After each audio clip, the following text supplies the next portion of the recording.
All right, welcome. So we are going to begin our journey through verses 11 to 30 of chapter 2 of Gita. And before that, let's just sit up tall and we'll just take 2 deep breaths and then we'll just begin. So relaxing the shoulders, relaxing the belly, relaxing the face, just taking a moment to tap into this moment, into reality, into the presence, the present. We'll take 2 deep breaths. So feel the low belly, mid belly, upper chest. Hold the breath when you're full. And let go. Squeeze all the air out. Inhale, low belly, mid belly, upper chest. Hold when you're full.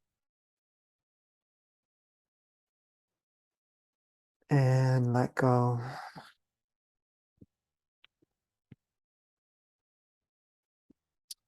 And we can join the palms together. Just say a little prayer. We'll begin. So just thinking of the divine, thinking of, I've been thinking about just the principle of fate and how one of my teachers, he says, destiny is the language of God. And I really appreciated that when we understand the language of God, we can align ourselves with the proper appreciation of our destiny. And then we're not fighting reality. And when we're not fighting reality, we avoid a lot of unnecessary suffering, and we also gain a lot of insight, and we align ourselves with knowledge, and we align ourselves with faith and gratitude and all these other amazing um, virtuous principles.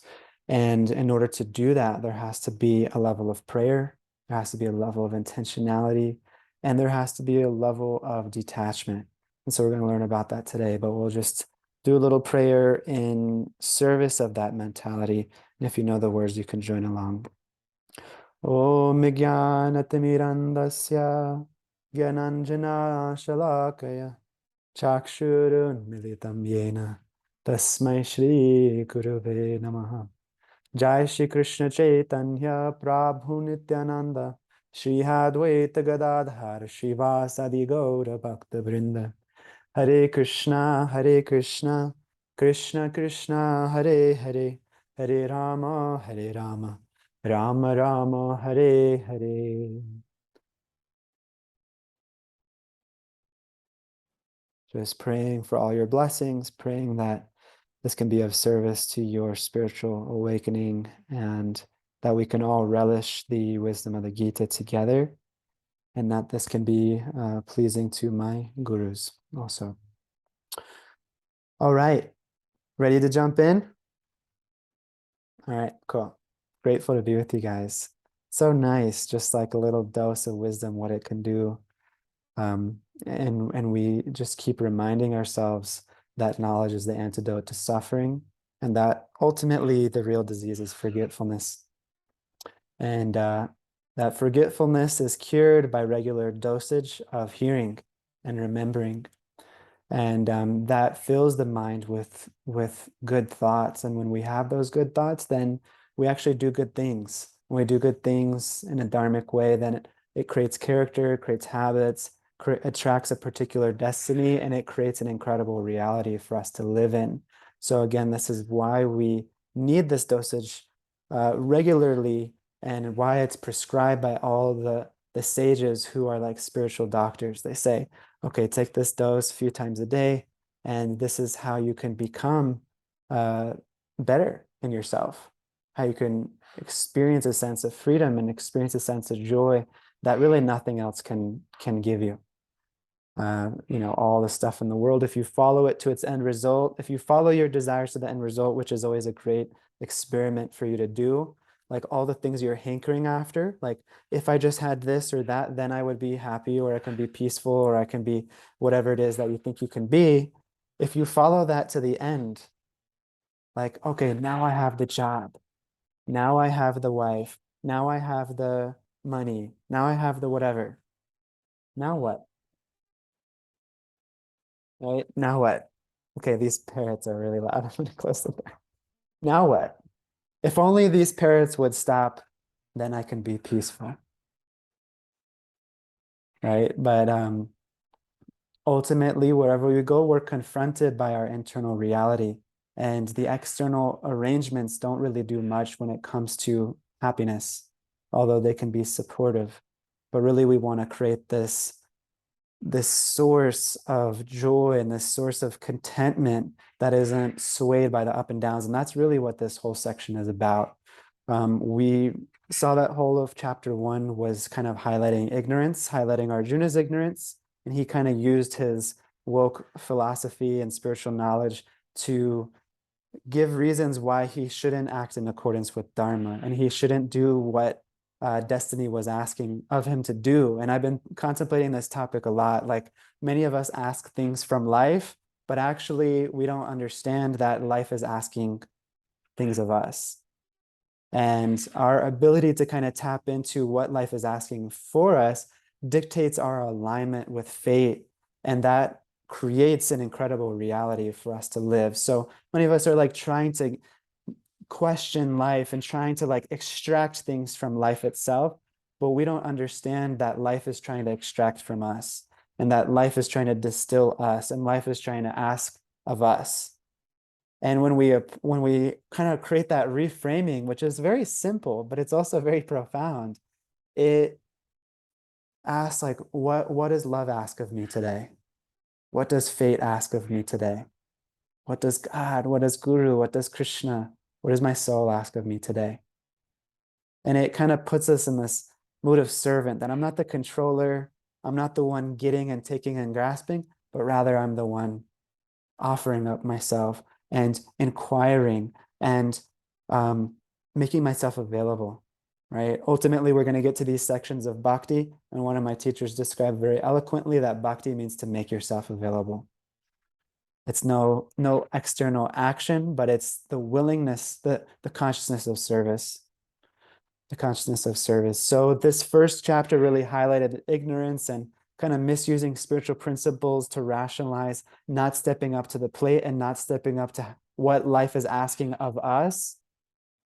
And then it also highlighted Dhritarashtra's ignorance, who is the son of Duryodhana, the kind of, or excuse me, other way around.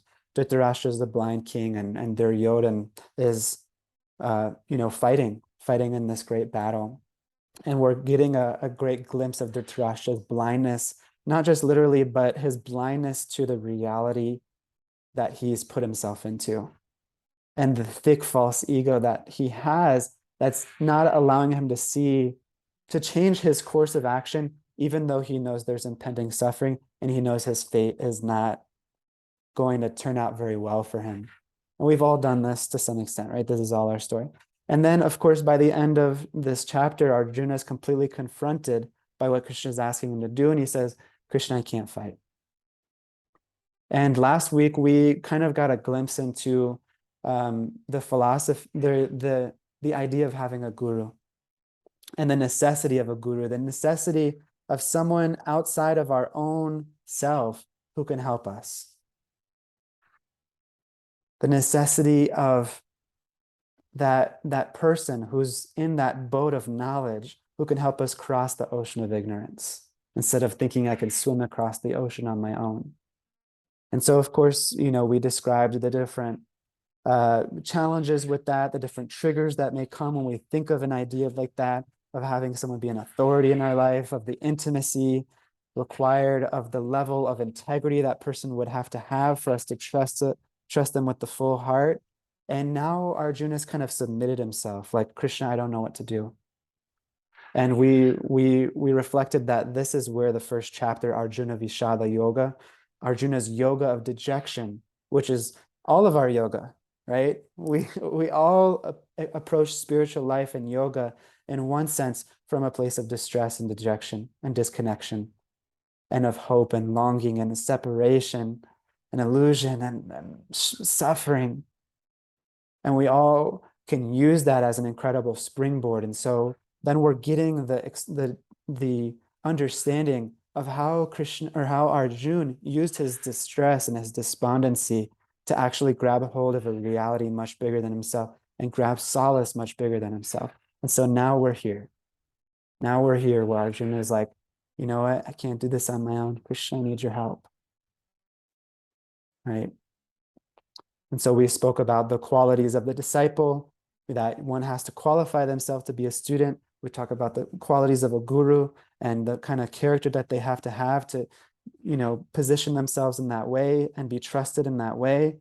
And now we're going to go starting from verse 11. So whether or not you have it open, I'll begin reading here. Okay. So you can take a deep breath and exhale. Okay. So my translation may be a little different from you. I'm reading from some of the Acharya's commentaries on this in our lineage. But really, this whole verses 11 to 30 is what we call Atma Tattva. Okay, I explained, I think, in a previous class. I'll put it in the chat too. Atma-Tattva. Atma Tattva. I explained previously that Tattva means like a category of truth.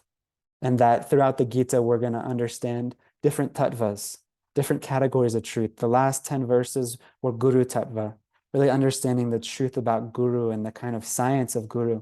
And now we're going to learn Atma Tattva, the truth regarding the self or the soul. That's what Atma means, okay, the self or the soul. Okay, so starting from verse 11, Krishna said, you, lamenting for what is not worthy of lamentation, are speaking words of wisdom. Wise men do not lament for the gross body, the subtle body, or the soul. Okay, so let's see. Translation may be a little bit. While speaking learned words, you are mourning for what is not worthy of grief. So he says, you're talking very high talk, but look at you, right? And we all have probably been guilty of this at some point. We know some philosophical principle, but we're not actually living it. And that disconnect is very obvious to someone who's more in knowledge than we are. They're like, look at you. You know all this philosophy and you're speaking all these wise words, yet you're lamenting. You're not actually applying the knowledge, because if you applied the knowledge, you would not be suffering like you're suffering right now. Okay, so he says the wise men do not lament for the gross body, meaning the physical, the subtle body, meaning the mind, the emotions, the intelligence, or the soul. Okay, so again, lamentation, just zooming in on this verse for a moment, lamentation follows loss, whether perceived loss in the future or loss in the past, right? I'm going to lose something, or I did lose something, and therefore I'm lamenting. And it arises due to our attachment with the temporary. We discussed this in the first class that we had, that to the degree we're attached to the temporary, we are going to create our own suffering, and lamentation follows the attachment that we have to the temporary when it doesn't go right. And attachment means I, me, mine. I, me, mine. That is one thing that our mind is always doing, is thinking I, me, and mine. Right? I this, I that, I like, I don't like, me, what about me? What about mine? What do I have? And it's just very self-centered. One of my friends once said, just like the squirrel is squirrelish and the pig is piggish, the self is selfish, right? So it's in one sense just a quality of the material self to be very self-centered. Everything, and I remember having this visceral realization when I was maybe 18 and I just got on the bhakti path not that long before. And I started to very viscerally see how every part of my life was really about me. Everything I did was about me. Like not even on like a super gross, materialistic, like egotistical level, just like subtly and grossly, everything's about me. Every interaction, every relationship, everything I do, it's about me. And I remember the disgust I had about that. The kind of like, oh, that is not cute. Like it's not attractive. And then, of course, I went back to having a self-centered existence right after that realization, because forgetfulness sets in and we have all these realizations, and we just kind of go back to living how we were living.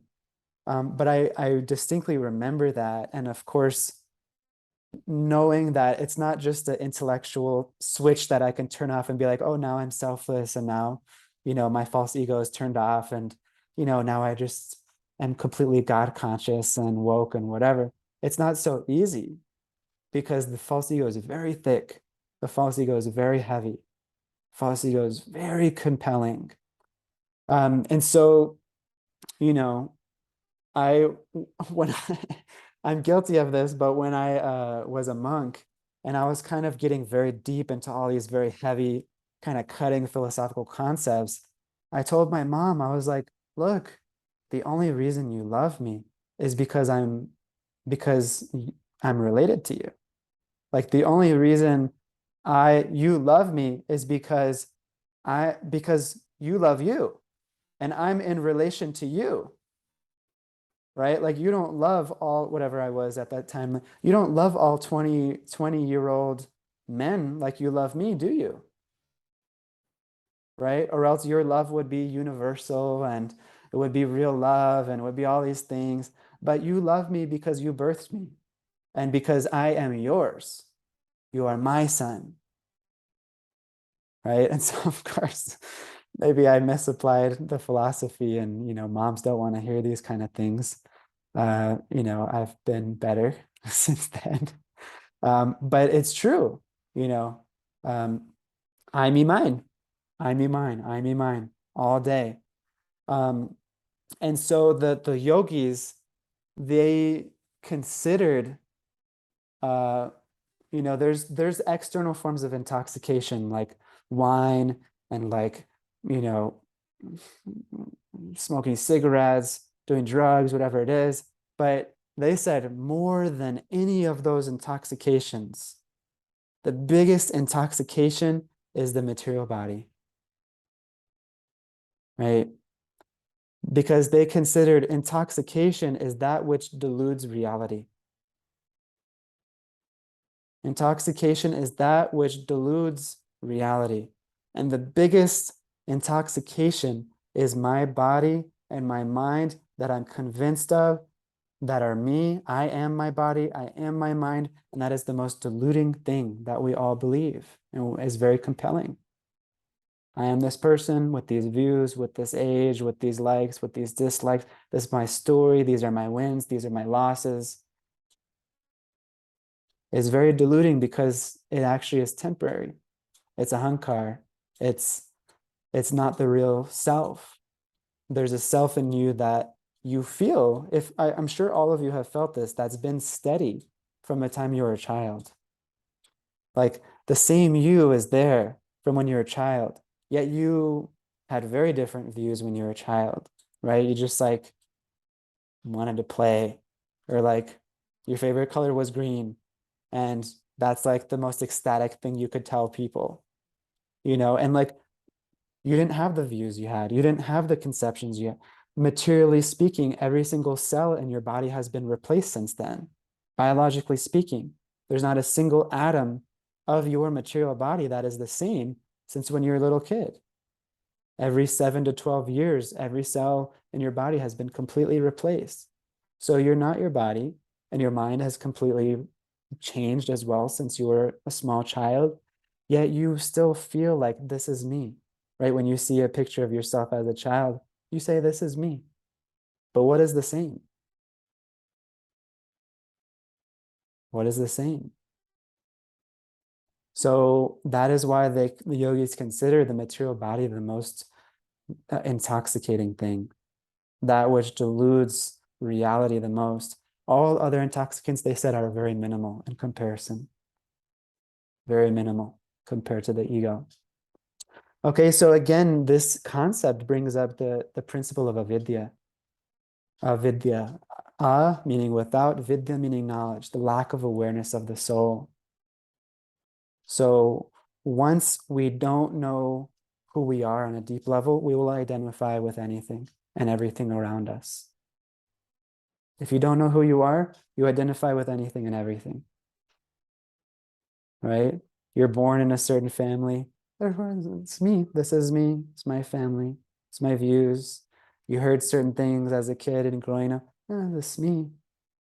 You just become your whatever stimulus, like a sponge, right? Like whatever this sponge soaks up in its environment becomes, in one sense, the sponge. And so, in the same way, that is kind of how the ego works when you're not aware of the ever steady you that is within the heart. You consider yourself to be like that sponge that just soaks up whatever is around you. Is this making sense so far? You're following this? Anybody like slightly confused or majorly confused? Okay. So the thing is that the fear cannot exist if we know who we are. Fear cannot exist if we know who we are. Fear comes because we think we will lose I or we will lose mine. Fear comes because we think we'll lose I or we'll lose mine. And that's not possible. And Krishna is going to lay this down in the next 19 verses. This is Atma Tattva Introduction 101 for Arjuna. And that's why Krishna's smiling. He's like, you know these things, and yet you're still lamenting for what is not worthy of lamentation. Here's a good example. So basically what Krishna is saying is you shouldn't lament over the loss of the material body because this is inevitable due to time anyway, and is not of the actual self anyway. And he's going to give 100 more arguments in the next 19 verses. But here's a very easy way to make this point, and then we can move to the next verse. We get invested in things like basketball, maybe not you guys, but like not me either. I don't watch basketball, but people get invested in like sports and TV shows and movies. And anybody ever been invested in like a TV show or like something that you've watched and you're like, yeah, like you start relating with the characters and like then like giving the example like the sports fan, it's like my team, like like we won. Like when they went, like you're not on the team, but like you're saying like we won, we're the best, my team. And so also just like you begin to feel the pleasure and pain of the character in your TV show as if it was your own, right? That's why we watch these things in one sense, because we relate and we identify and we become absorbed in the story and we get sucked in and we begin to lament, we begin to celebrate all the things that the character is lamenting and celebrating, right? And it draws us in. But then we turn off the show, and of course, if we're super invested, we will feel that loss that character felt. Like that's what makes, in one sense, a good movie, is that you become fully invested and you become fully, I mean, Divya knows this more than me, but just studying theater and like a good theater is when you consider yourself like you fully identify, this is me, this is my story. And when it affects you like that, it tells you the extent to which you are absorbed in that story. But it has nothing to do with your actual self. Like the basketball team winning or losing is not actually having anything to do with your actual life, being a success or a failure, right? Your favorite drama TV star breaking up with their boyfriend has nothing to do with you and your relationships that you have. Yet we identify with it. And that is a very meta version. The yogis took it a step further and they watched their internal stories and their egos playing out just like that TV show. And they knew, oh, this is not me. All the wins in life, all the wins and losses of this false ego in this life is it's like watching a TV show. And so it doesn't,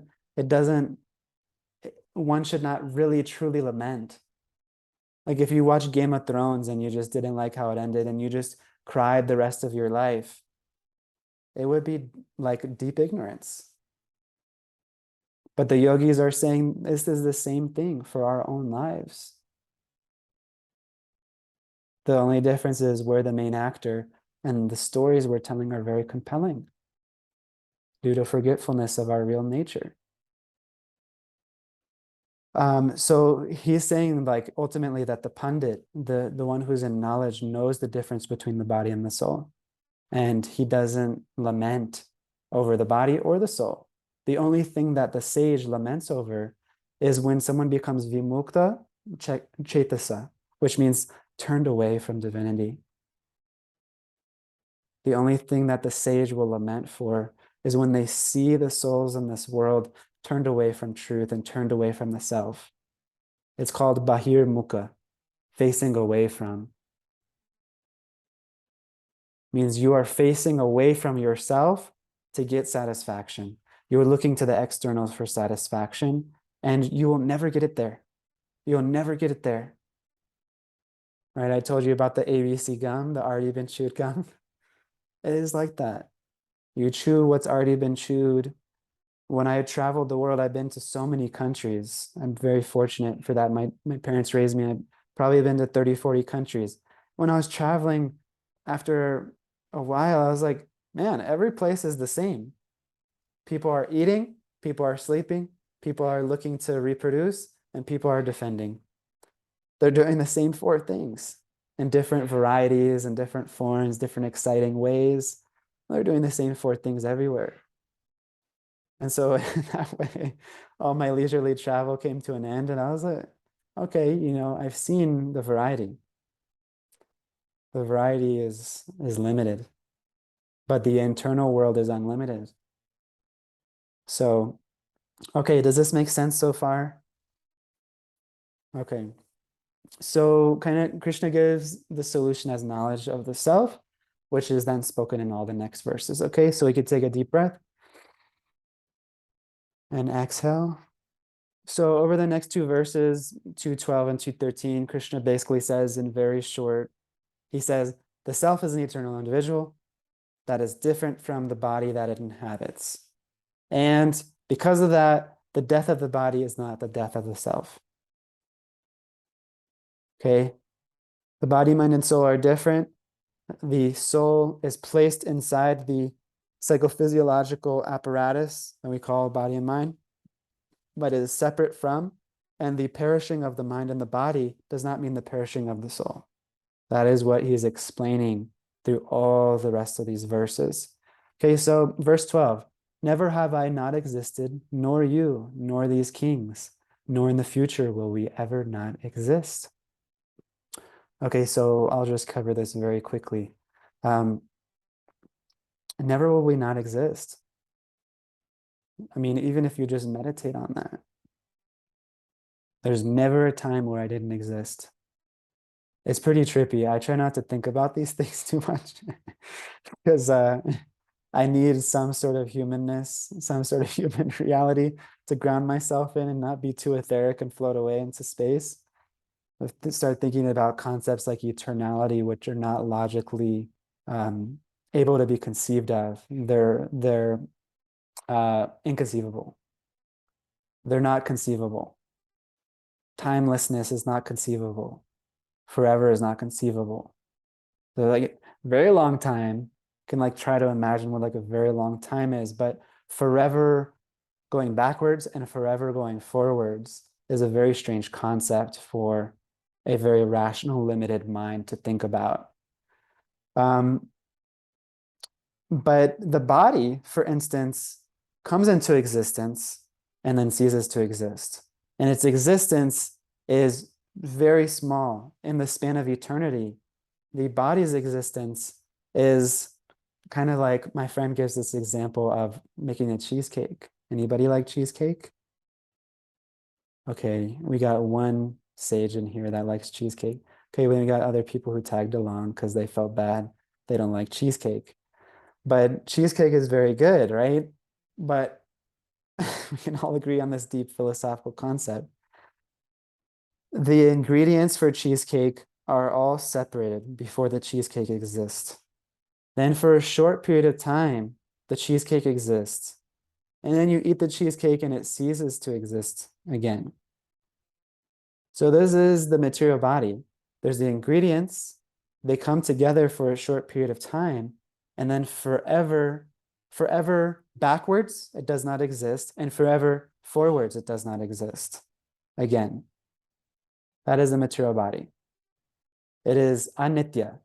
It is not everlasting. Okay? So verse 13, as the soul passes through boyhood or girlhood, youth, and old age, so they attain another body at death. The wise are not bewildered by this. Okay, so like I said, we pass through childhood, babyhood, childhood, teenage years, adulthood, old age, death. And then at the time of death, we loop back around. Babyhood, childhood, youth, adulthood, old age, death. And it says the wise are not bewildered by this. We are bewildered by this, which means we are not very wise. Right? We are very shook by this. You can tell the level of ignorance of somebody by how bewildered they are by death, which is not like a character judgment thing. It's not like you are less than because, the soul, all souls are equally lovable and valuable. But it shows that their psychophysiological and egoic apparatus is steeped more in tamas, more in illusion. And what was I going to say? Yeah, there's this one great sage called King Yudhisthira. And once he was asked, Maharaj Yudhisthira, he was asked, what is the most wonderful thing?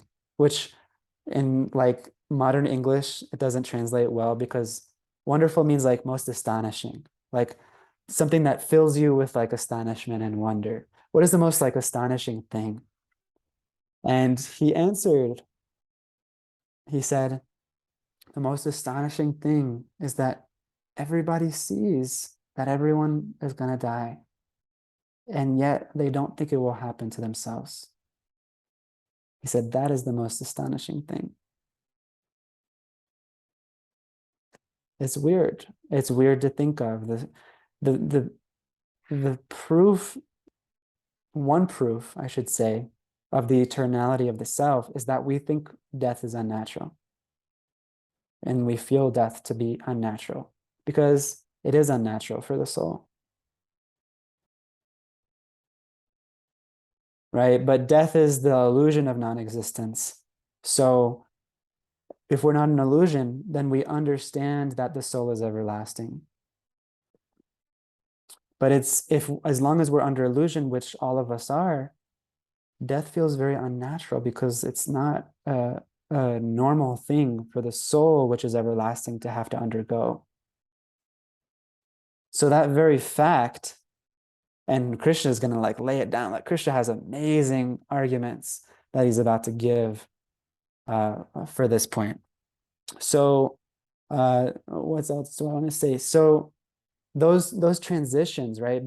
From our birth to boyhood to youth to old age, time is always changing us.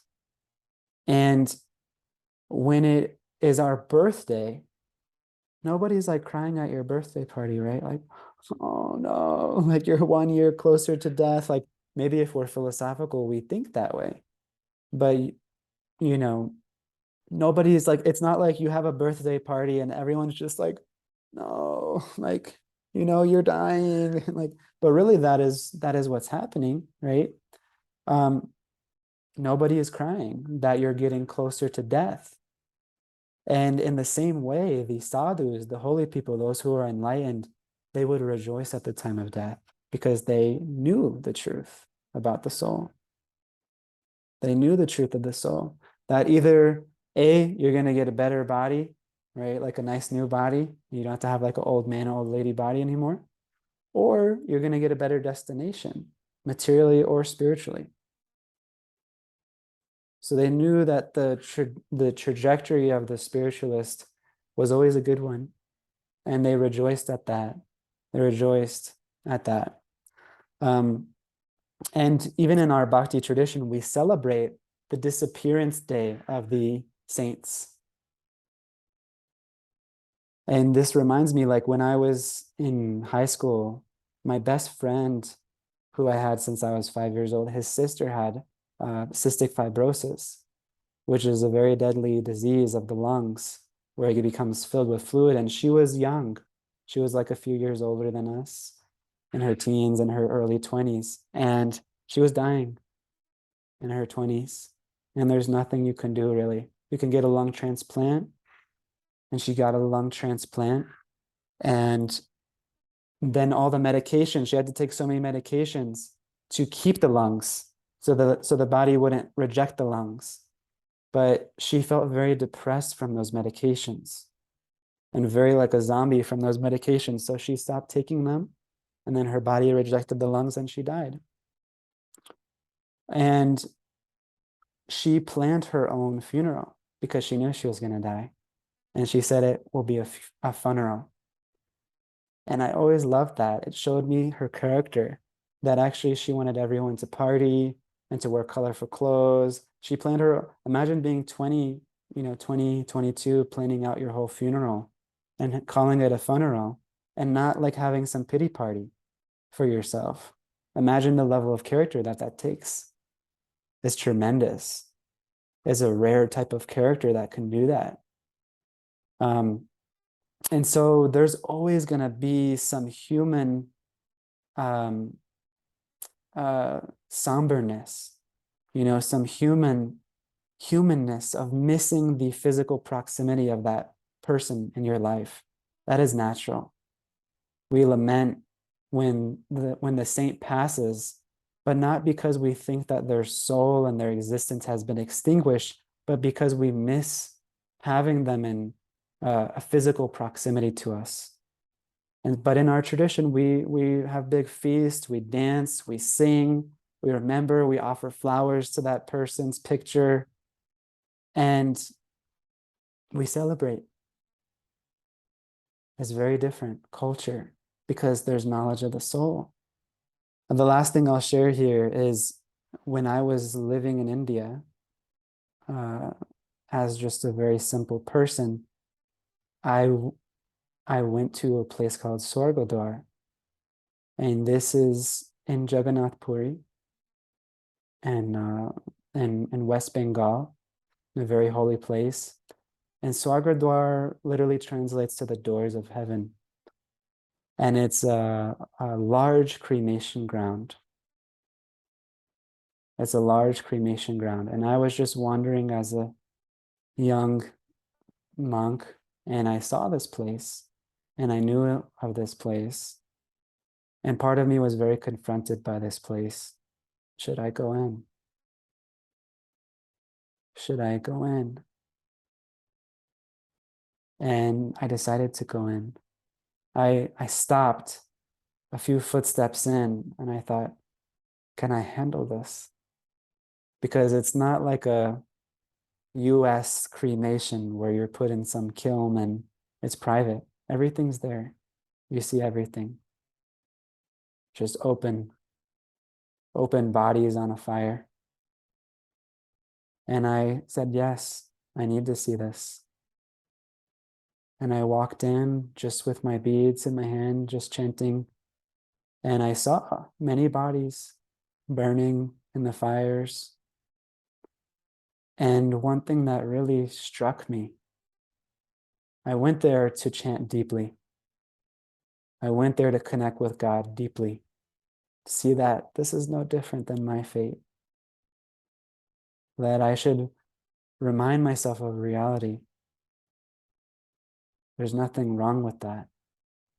And one thing that really struck me, though, and that I'll always remember, is all the families are there with the priest as the person is being cremated. And I didn't see a single person crying. And that really struck me. I saw people laughing. I saw people clapping and singing. I saw people offering things into the fire. I saw people praying. I saw people chanting, but I did not see anyone crying. Not that crying is wrong, but it just struck me. No one here is like, and of course, maybe they got their grief out at the time of death, but in where you take these bodies, it's very soon after they die, you take them here. There's like a certain window of like being a holy time to put their body. So it was very soon after death. So I thought, oh, maybe they already processed, or maybe they're in shock, which I'm sure some of those things are also valid. But I didn't see anybody lamenting. Whereas the traditional thing we see in TV shows and in American shows is everyone's dressed in black, everyone's crying, everyone's lamenting very deeply, which of course some of that is natural.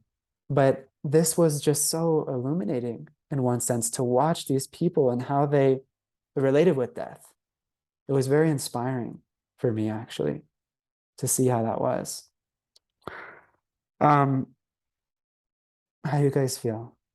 Understanding, connecting. These are beautiful moments. Um, let's read maybe one or two more, and then we can end. Okay, verse 14. O son of Kunti, the experience of the sense objects gives sensation of cold and hot, happiness and distress, always temporary, appearing and disappearing. Okay. Then he says, Oh Bharat, another name for Arjun. Tolerate these experiences of the sense objects. Okay, so we have our senses, right? The five senses. And then there's the objects that those senses interact with, right? So I see my eyes eat form, my ears eat sound, my tongue eats taste.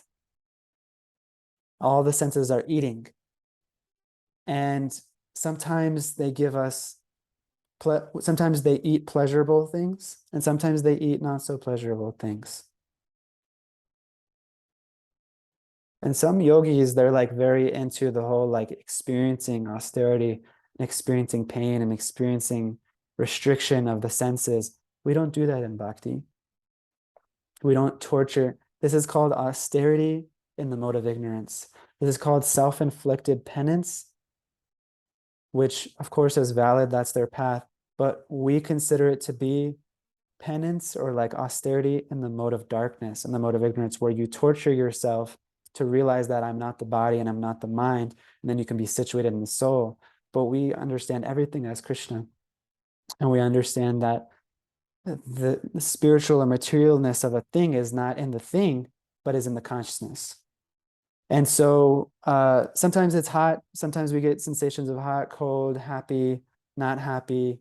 And he says these things are always temporary. They appear, they disappear, and you have to tolerate the experiences you're having with these objects. Okay, so I'm gonna go through a little bit of the commentary here from some of the acharyas. It says, after the perceptions, which is called sparsha, so this verse is very famous if you want to learn it in Sanskrit. Matra sparshasta kontiya sitoshna sukha dukkada agamapayana nityas tamta tikshva. So after the perception, sparsha, of these sense objects by the senses, the matras, the senses bestow hot, cold, happy, distress. And so then they give this commentary that cold water in the summer makes you feel nice, right? You have like a nice cool shower when it's so hot in New York or wherever you are. It's very hot here in Kali, and we've been swimming in the river, and it's very nice, refreshing water. It's very nice. But then you go to India and it's winter time and there's no hot water, and that same cold water gives you so much distress,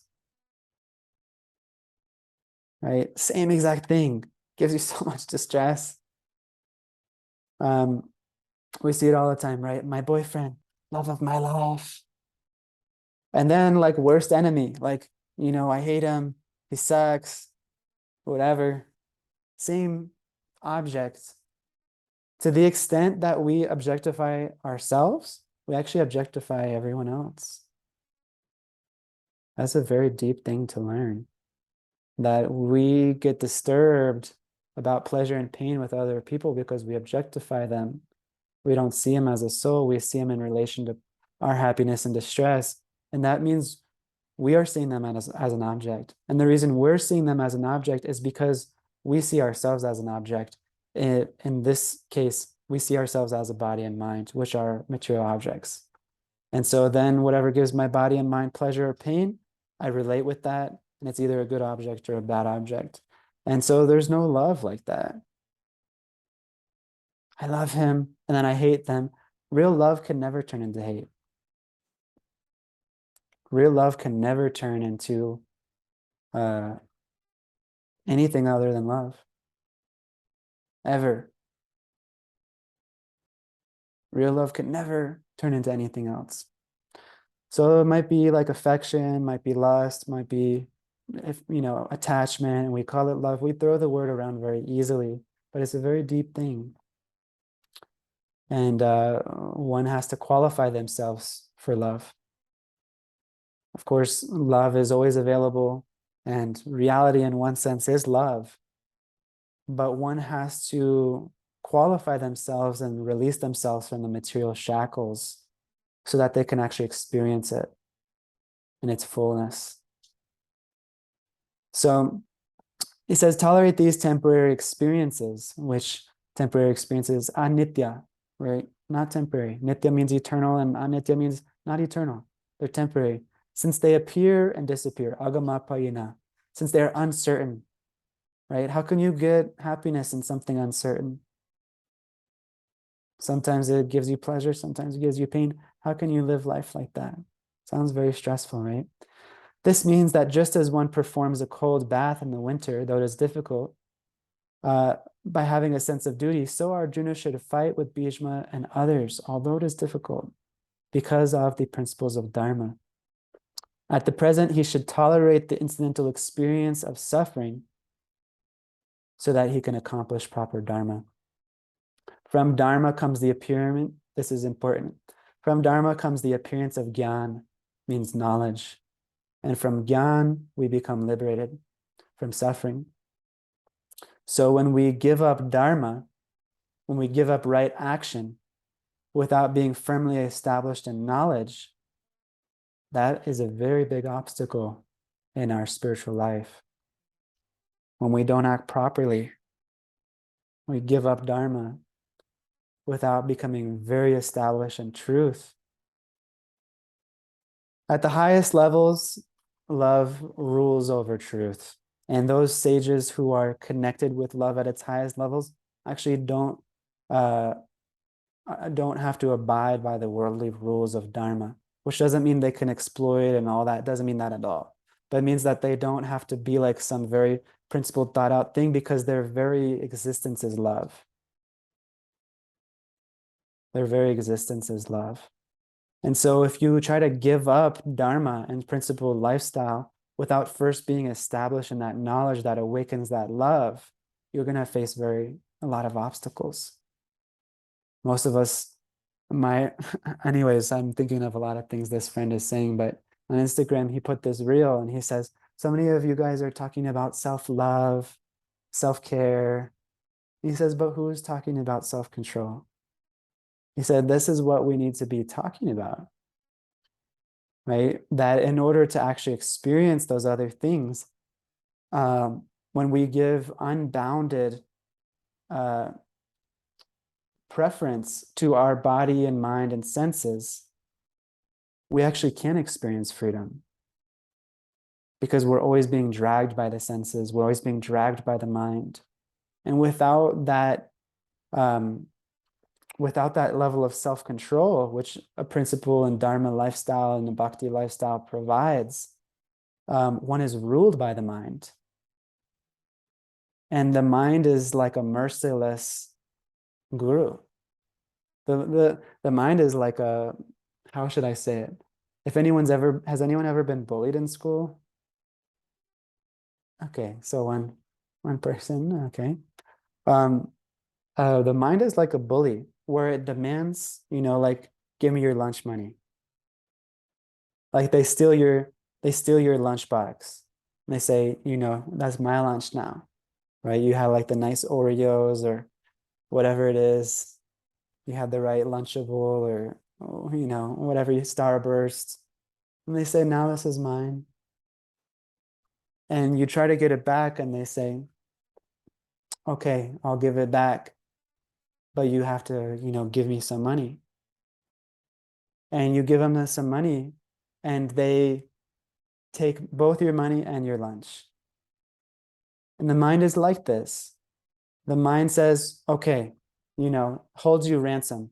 If you get X, Y, and Z, then you can be happy.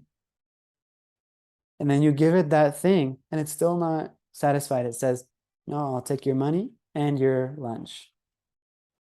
Now I need something else. And so it's ruthless. Actually, it's a very bad master. But most of us are used to, including myself, used to being subservient to that bully of the mind. And we just give it whatever it demands. But one can't actually be happy like that being ruled by a bad master. When Arjuna, Krishna is going to call Arjuna to become the master of the self, the master of the mind. Because he says later on in the Gita, the mind can either be the best friend or the worst enemy. And one who has mastered the mind is a best friend. For one who has not mastered the mind is like that bully, always causing distress, always causing distress. And the thing is, we're compelled by promises of joy because of rajas, this energy of passion, of enjoyment. But the thing is that rajas enjoyment is innately attached to suffering. Because we're trying to exploit something of nature, of our own bodies, or whatever it is. It's innately attached to suffering. Okay, so basically Krishna is saying one who can remain steady with tolerance despite your feelings, whether you're inspired or uninspired, happy or distressed, receives enlightenment. It's a very hard thing. It's a very hard thing. One who can remain steady and tolerate despite their feelings. We place a large priority on feelings these days, right? Happiness, whatever feeling it is, we place a very large priority on always feeling good. And again, like I said, this is the original spiritualist struggle. The original hero's struggle is the choice between doing what feels good, emotionally, physically, pleasure, whatever it is, versus doing what's right and what's true. And the thing is, we trick ourselves out of the highest pleasure because we want to grasp onto the lower pleasure. But real pleasure is when you're situated in yourself and illuminated by the self and rejoicing in the self.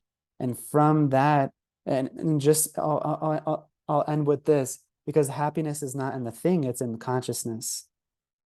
But because we're convinced it's in the thing, we cheat ourselves of real happiness. So that is the whole trick. If you want pleasure, that's great. The soul is ananda mayobhyasa. It means it's always seeking pleasure. Its very nature is pleasure. But when you seek pleasure in the wrong things, then you cheat yourself of real pleasure, which is the pleasure of the self, the pleasure of rejoicing in the soul's joy and of being illuminated, and where all you see is love and where all you see is divinity. All right. Any questions? Any reflections, thoughts? Anything you want to share? We only covered a few verses, but some good stuff in a few verses, huh? It's packed with juice. I thought that this was perfect. I'm glad that you decided to teach tonight, because with the new moon in Virgo and all that, and my peers, they don't really read the Bhagavad Gita or study all that stuff, but what they've been talking a lot about is this breaking out of the matrix type of thing. So what you were talking about, it kind of reminded me of what my peers are talking a lot about. So I thought it was perfect that we're talking about this Mm, today. yeah, Matrix is heavy. Matrix is heavy.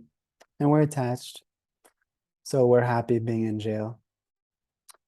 And it said that material pleasures is like there's different qualities of it. And if we have like low quality handcuffs, we're like fighting to get the gold handcuffs. I say, oh man, you have the golden handcuffs? Like I wish I had the golden handcuffs. Right? And we're all like longing for better quality handcuffs. um, just bondage, being bound to this world through our attachments and aversions. So it's a matrix. It's a matrix, but there's a reality behind it that's beautiful. And everything, when we go on the spiritual path, then we begin to see how everything's pointing us towards that reality if we pay attention. We pay attention to what life is asking of us. We lose track of that. It's natural. But that's why we have to be reminded 1,000 times. We're like the goldfish with a 2-second memory. Oh, the goldfish like remembering like every few seconds, like, oh my God, I'm a fish. And like I'm swimming in this bowl. Wow, look at this castle. And then like a few seconds later, it's like, oh, I'm a fish and I'm swimming in this bowl. And I'm in it. So we're kind of like that. We remember that we're the soul and we forget very easily.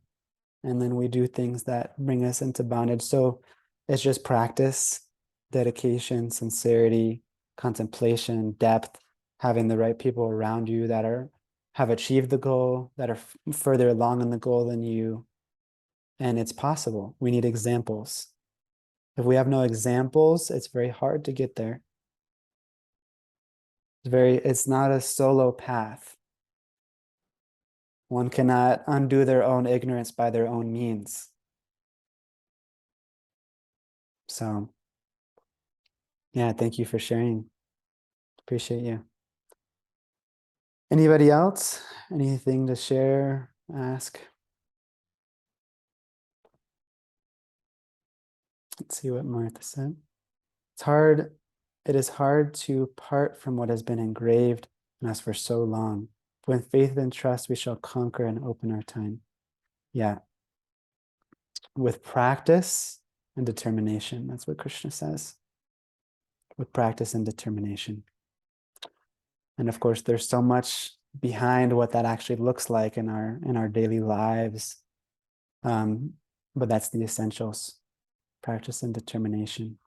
And we have to be honest with ourselves, and I have to be honest with myself. How much am I sincerely setting up my life so that I can practice and so that I can be determined, so that I don't have distractions?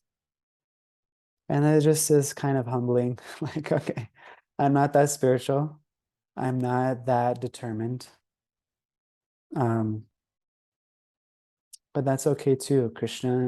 Krishna says, if you take one step towards me, I'll take 1,000 steps towards you. Krishna is much more eager to have a relationship with us than we are to have a relationship with him. So that's always reassuring, but we shouldn't put the ball totally in Krishna's court. We have to show relationship takes two, love takes two. And we have to qualify ourselves for love, for the deepest love. And that can take time, but as long as you're on the road, there's some solace. As long as you're sincere with yourself, keep yourself on the road, there's some solace. Okay, I spoke a lot. Any last thing before we log off? Anybody?